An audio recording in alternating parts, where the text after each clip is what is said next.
Hari ini, saya akan menunjukkan kepada anda filem ngeri seram dari 2012 bertajuk Gegaran Selepas. 3 pengembara gringo Ariel dan Polo sedang dalam perjalanan melalui Chile.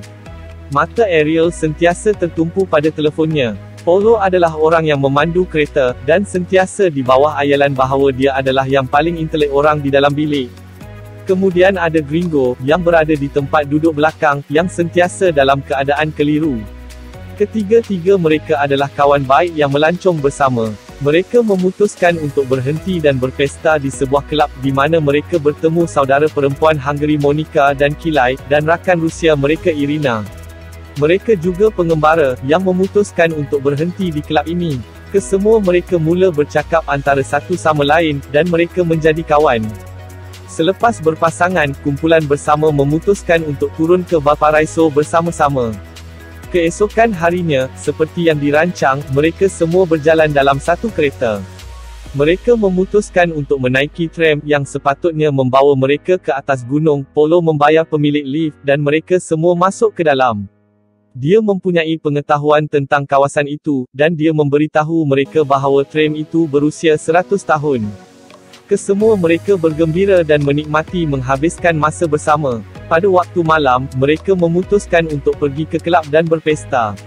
Mereka berpesta di kelab lain di Valparaiso, tempat mereka semua duduk bersama. Ariel bangun, dan menghampiri bar, dan mula menggunakan telefonnya semula. Mereka semua bercakap. Tiba-tiba, gempa bumi yang kuat melanda.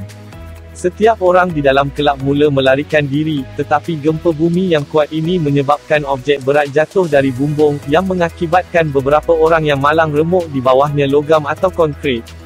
Sekeping logam berat jatuh pada pelayan bar. Ariel cuba menolongnya, kerana dia sedang nazak di hadapannya. Dia entah bagaimana mengeluarkan pelayan bar, tetapi apabila pelayan bar itu bergerak dari tempatnya, logam itu serta-merta turun, dan memukul Ariel di tangannya, kerana darah tumpah ke mana-mana. Selebihnya daripada kumpulan itu tidak cedera teruk, dan mereka membantu Ariel, dengan membungkus erat kain di tangannya. Mereka cuba meneroka tempat itu untuk mencari jalan keluar, supaya mereka boleh keluar di sana, dan juga membawa Ariel ke hospital. Tetapi jalan keluar mereka disekat oleh lebih banyak serpihan yang jatuh. Mereka menemui seorang wanita pembersih, yang mendakwa bahawa dia tahu jalan keluar.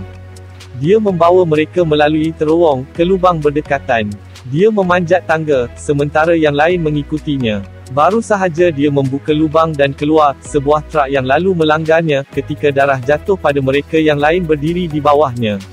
Semua orang menjadi membatu, tetapi apabila kejutan hilang, semua orang menaiki tangga dan padam. Di jalan raya, kumpulan itu cuba pergi ke kereta mereka, tetapi mendapati ia musnah di bawah lebih banyak serpihan. Mereka meminta lift kepada orang lain semasa mereka memandu di dalam kereta mereka, tetapi semua orang tidak mengendahkannya mereka. Sementara itu, keadaan Ariel terus bertambah teruk akibat kehilangan darah. Kumpulan itu memutuskan bahawa mereka perlu membawanya ke hospital di atas bukit, secepat mungkin yang mungkin. Keadaan menjadi lebih teruk, apabila mereka mendengar siren yang aneh. Mereka melihat orang ramai melarikan diri, dan mengetahui bahawa siren itu adalah untuk tsunami. Mereka semua bergegas ke stesen tram kabel lereng bukit, yang boleh membawa mereka ke atas bukit dengan cepat. Selepas beberapa rundingan sengit, pemilik bersetuju untuk membenarkan hanya Ariel menaiki ratus tram berusia setahun.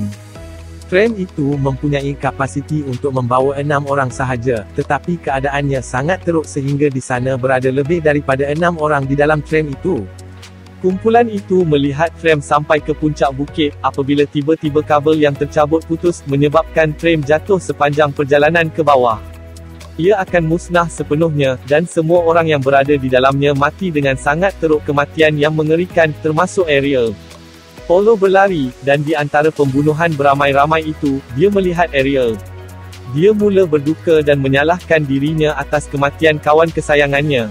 Gringo datang, dan cuba memancarkan cahaya harapan, dengan memberitahunya bahawa itu bukan miliknya kesalahan. Semasa mereka berkabung atas kematian rakan mereka, Irina datang dan memberitahu mereka bahawa ada tiada masa untuk berkabung, kerana ada tsunami menghampiri mereka. Ketika mereka mula berlari dan keluar di jalanan, mereka menyaksikan huru-hara ketika orang ramai membunuh antara satu sama lain, dan mencuri barang dari kedai yang tidak diawasi. Kumpulan itu menuju ke arah tanah perkuburan, cuba sampai ke katedral di puncak bukit, melalui terowong tersembunyi yang disebutkan sebelum ini. Kumpulan itu datang ke pesta rompakan di jalan, yang ternyata menjadi tahanan yang melarikan diri dari penjara berhampiran, yang rosak semasa gempa bumi. Mereka cuba melarikan diri, tetapi wanita kumpulan itu menarik perhatian mereka. Semasa melarikan diri, bahagian bangunan yang sangat berat jatuh di atas Gringo, dan terjepit dia di tempat, masih hidup dan sedar. Dia merasakan kesakitan yang tidak tertanggung, dan mereka semua cuba mengambil kepingan konkrit gergasi itu daripada dia.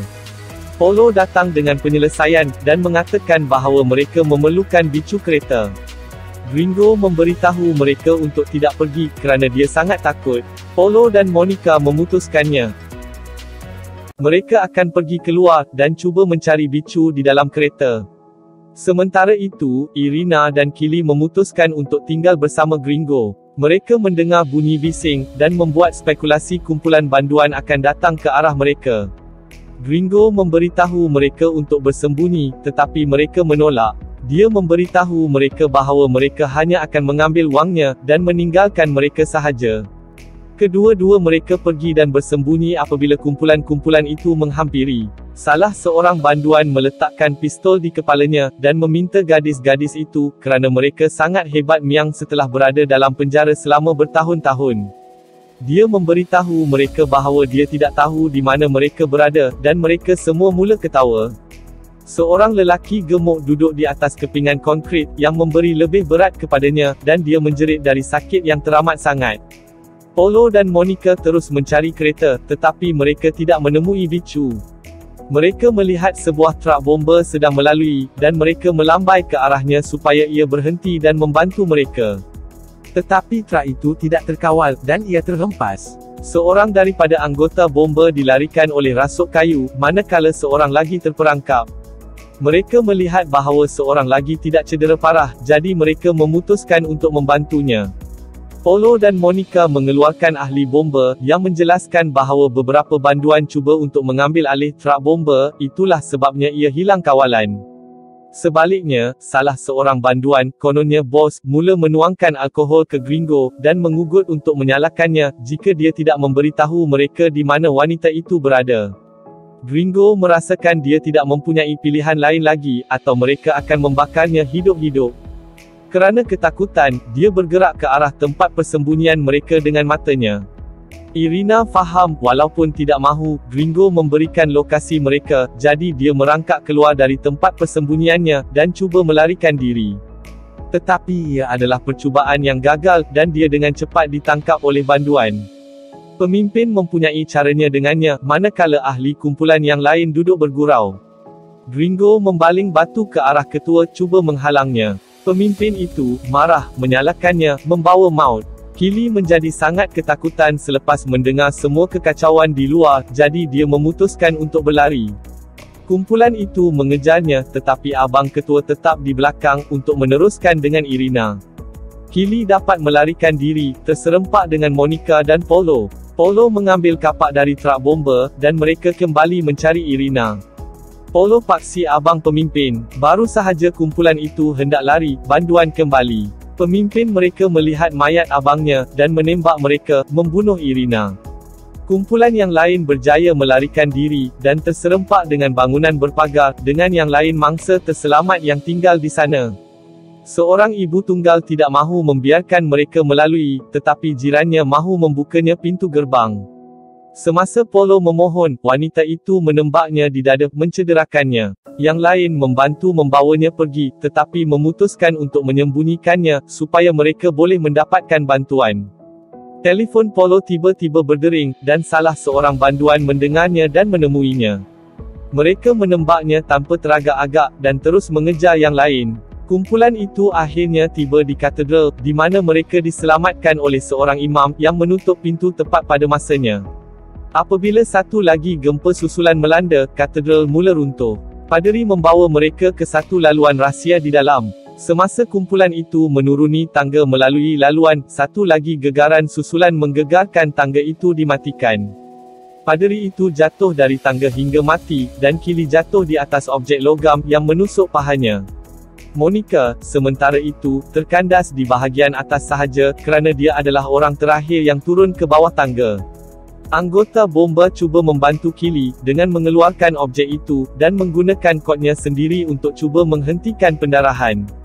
Menanggalkan kodnya mendedahkan tatu penjara di lengan dan bahunya. Dia ternyata salah seorang banduan yang melarikan diri, yang mengambil alih truk bomba. Kili panik, dan berjanji bahawa dia tidak akan memberitahu sesiapa. Monica dapat mencari beberapa tali, dan menuruni batang tangga ke pendaratan kosong. Dia menemui mayat Kili di salah satu terowong. Anggota bomba palsu itu kemudian cuba membunuhnya, tetapi gempa susulan berlaku, dan Monica mampu untuk membunuhnya dengan kapak sebaliknya.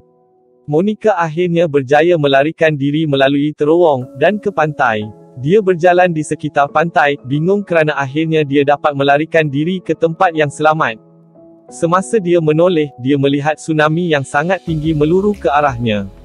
Tamat. Terima kasih kerana menonton. Langgan jika anda ingin melihat lebih banyak video seperti ini. Hidupkan pemberitahuan dan tinggalkan suka untuk membantu saluran keluar. Hari ini, saya akan menunjukkan kepada anda sebuah filem aksi dari 2008, bertajuk The Wrestler.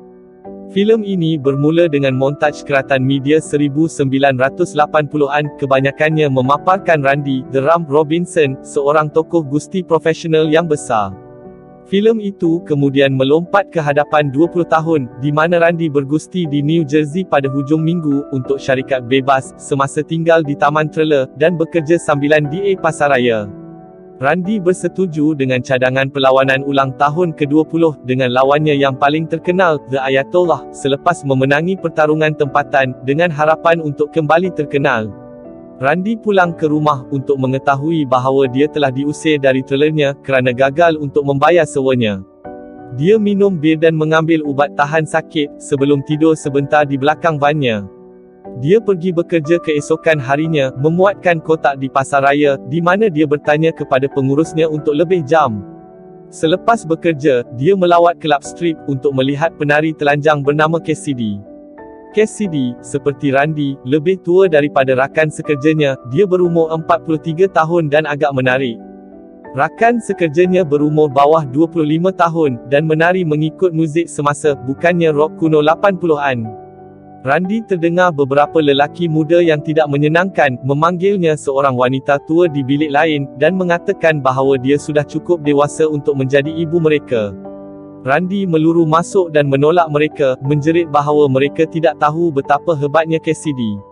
Sebelum naik ke atas pentas, dia memberinya tarian pusingan. Keesokan harinya, Randy ditunjukkan melalui rutin senamannya. Destinasi pertamanya ialah salon, untuk memutihkan rambutnya, diikuti dengan penyamakan. Dia pergi ke kedai dolar untuk mendapatkan beberapa perkara untuk perlawanannya yang akan datang, dan kemudian dilihat duduk di bilik persalinan gym, membeli steroid bernilai $900, dan menyuntiknya belakangnya, sebelum mula bersenam seperti orang gila. Selepas meninggalkan gym, dia bercakap dengan ahli gusti Dylan Summers aka Necro Butcher, yang memberitahu dia bahawa perlawanan itu akan menjadi sangat kejam. Randy ditanya sama ada dia pernah bertanding dalam perlawanan dengan Staples, dan dia menjawab tidak. Perlawanan bermula, dan ternyata menjadi ganas dan ganas. Randy menerima pelbagai luka akibat dawai berduri, termasuk luka serius di dadanya, tetapi memenangi pertarungan dengan menghempas pintu kaca di atas kepala lawannya. Randy terhuyung hayang di belakang pentas selepas perlawanan, dan duduk di atas kerusi, tempat doktor menjahit dia dengan marah dan tanggalkan Staples. Randy terkelu beberapa kali akibat kesakitan. Dia berjalan ke lokernya selepas doktor pergi, dan dia bersendirian dalam berpakaian bilik, tetapi sebelum dia boleh membukanya, dia merenung dengan teliti pada lengan kirinya, muntah lagi, dan pengsan. Randy terjaga di hospital untuk mengetahui bahawa dia telah mengalami serangan jantung, dan perlu memintas pembedahan.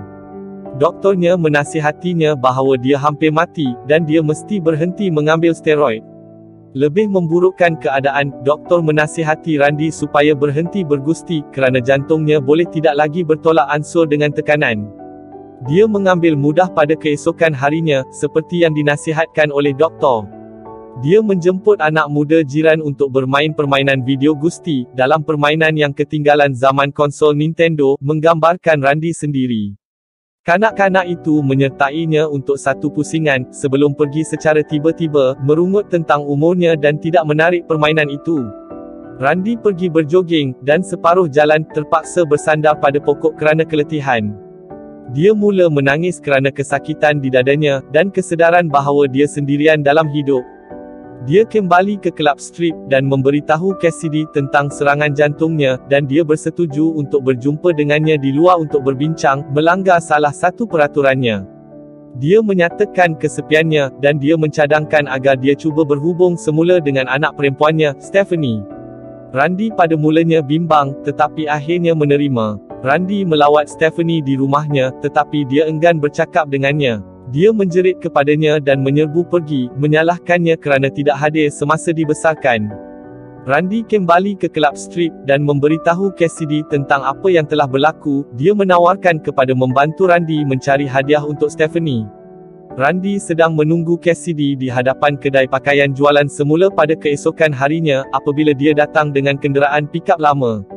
Dia memakai seluar, bat musim sejuk, kot musim sejuk yang tebal dan topi musim sejuk sebelum pergi keluar. Randy memuji dia dengan mengatakan dia kelihatan kemas, yang sebaliknya bagaimana dia biasanya melihatnya. Dia ketawa, tahu apa yang dia dapat. Mereka menuju ke dalam kedai vintage untuk mencari pakaian Stephanie. Cassidy memilih pikot hitam, tetapi Randy berkeras untuk membeli jaket hijau limau dengan S bersulam di atasnya, untuk Stephanie tambahnya. Cassidy mengerutkan kening, tetapi mengarahkannya untuk melakukan apa yang dia percaya adalah betul. Dia bertanya sama ada dia mahu pergi mendapatkan bir di luar kedai. Dia kata tidak. Randy berkeras dan tertanya-tanya mengapa dia tidak boleh. Dia berkata dia tidak biasanya melakukan perkara seperti ini, tetapi dia mempunyai sesuatu untuk mengaku. Dia mempunyai seorang anak, umurnya 9. Randy menyoal, tentang mengapa dia tidak pernah memberitahunya sebelum ini, dan dia mengatakan bahawa mempunyai anak langsung tidak dianggap wajar. Dia memberinya foto anaknya, dan dia memujinya tentang betapa menariknya dia, sambil berkata dia kelihatan sama seperti ibunya. Randy segera berlari ke vannya, kembali, dan memberikannya Gusti, Randy the Ram, lama action figure, yang dia arahkan dia untuk berikan kepada anaknya.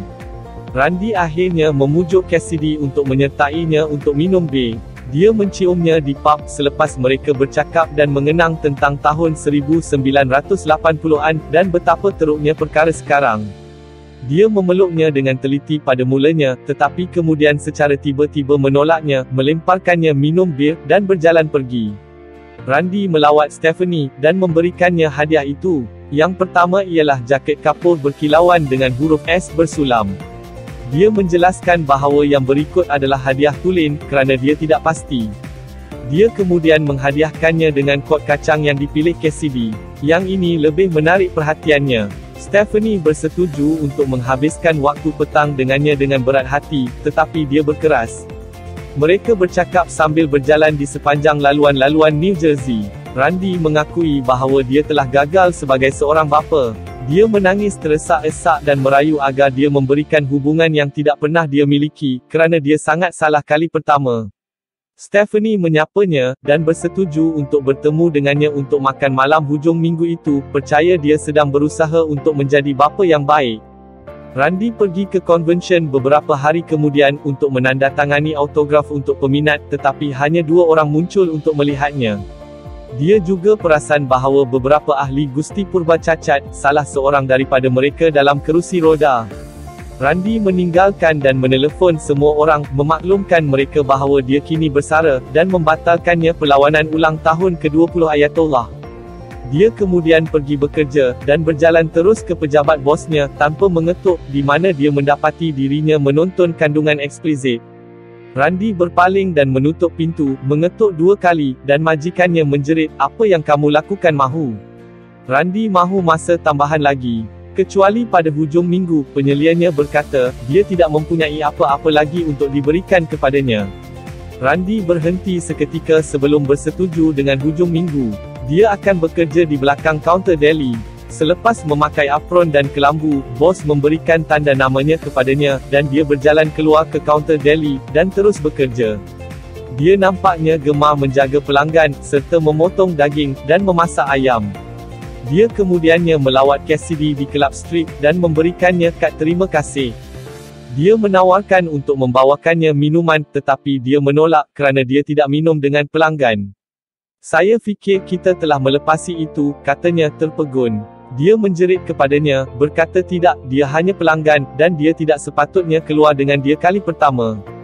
Mereka bergaduh, dan Randy menghinanya, mendorongnya untuk menghubungi keselamatan, dan menyuruhnya but keluar. Randy, kecewa, menghadiri pertunjukan gusti sebagai penonton. Dia keluar dengan ahli gusti lain selepas persembahan, dan menjadi sia-sia. Dia pulang ke rumah keesokan harinya, dan tidur sepanjang hari, hanya untuk mengetahui bahawa dia merindui Stephanie makan malam sebelumnya. Dia tiba di rumah Stephanie pada tengah malam untuk meminta maaf, tetapi dia menangis, membaling barang kepadanya, dan menjerit bahawa dia menunggu 2 jam untuk dia tiba. Dia mendakwa dia tidak pernah, dan tidak akan menjadi bapanya. Dia juga memberitahunya bahawa dia tidak boleh mengubah siapa dirinya, bahawa dia tidak akan melihatnya lagi. Keesokan harinya, Randy pergi kerja. Semasa berurusan dengan seorang wanita tua yang pemarah, dia menjadi marah, dan menambah penghinaan kepada kecederaan komen pelanggan seterusnya. Dia berfikir, dia ingat dia, yang dia kelihatan sama siram, kecuali yang lebih tua. Randy menghentak ibu jarinya ke dalam pemotong daging deli, dimalukan. Pelanggan menjerit ketika dia menangis dalam kesedihan, dan darah memercik ketika dia memotong dirinya sendiri. Dia menjerit kepada majikannya, dan bosnya mengingatkannya bahawa ada pelanggan. Dia kemudiannya menelefon promotor untuk mengatakan dia mahu bergelut dengan Ayatollah dalam pertarungan akhir. Randy kemudiannya dilihat melunturkan rambutnya, dan menyembur menyamak dirinya dengan kotak, sebelum mengemas menaikkan trailernya dengan semua barangannya. Cassidy masuk tepat ketika Randy pergi, dan meminta maaf, mendakwa mereka mempunyai hubungan, tetapi dia teragak-agak untuk membiarkan dia terlalu dekat. Randy nampaknya telah menerima kebenaran, bahawa dia sepatutnya bersendirian, dan menghalau, memberikannya risalah. Randy tiba di arena, dan menyapa Ayatollah Khomeini, yang kini seorang jurujual kereta terpakai bernama Bob. Mereka terperangkap, dan bersedia untuk permainan. Cassidy masuk, tepat ketika Randy hendak keluar ke gelanggang, dengan orang ramai meraung nama dia. Dia memberi amaran kepadanya, bahawa jika dia bergusti, jantungnya mungkin berhenti berdegup, tetapi dia menolak amaran dia. Randy mendakwa bahawa dunia nyata tidak mengambil berat tentangnya, dan cincin itu adalah satu-satunya tempat dia milik. Cassidy menyatakan keinginannya untuk bersamanya, tetapi Randy bergegas ke gelanggang, muziknya meledak. Randy mengucapkan terima kasih kepada penyokong sebelum perlawanan, dan memberitahu mereka bagaimana dia menjalani hidupnya membakar lilin di kedua-dua hujungnya. Walaupun semua orang berkata dia tidak akan bergusti lagi, dia sudah kembali. Perlawanan bermula, dan penonton terpesona. Namun, apabila perlawanan berlangsung, Randy mula tersasar daripada rancangan asal. Ayatollah prihatin, bertanya tentang kesejahteraannya. Randy nampaknya sengaja melakukan ini, seolah-olah mahu jantungnya berhenti berdegup. Randy juga meniru salah satu pergerakan Ayatollah. Hati Randy mula gagal ketika pertarungan berlangsung, dan dia hampir tidak dapat berdiri. Apabila Ayatollah menyedari perkara ini, dia cuba menamatkan perlawanan untuk menyelamatkan nyawa Randy, tetapi Randy menolak. Randy mengimbas orang ramai, tetapi gagal untuk mengesan Cassidy. Randy akhirnya berjaya ke tali teratas untuk melemparkan penyudah ikoniknya, ram jump miliknya. Hati bersedia untuk pecah, sambil dia memberi tabik hormat kepada orang ramai, dengan air mata dan peluh mengalir muka dia. Randy sedar, satu-satunya orang yang benar-benar mencintainya, sebenarnya adalah peminat kesayangannya. Dia mengabulkan permintaan mereka, dan melompat dari tali teratas kepada kemenangan. Tamat. Terima kasih kerana menonton. Sila layari peti deskripsi channel ini untuk beri sokongan anda. Sila like dan subscribe channel kami. Kami terus berusaha untuk upload filem-filem yang menarik dalam channel kami. Selamat menonton dan terima kasih.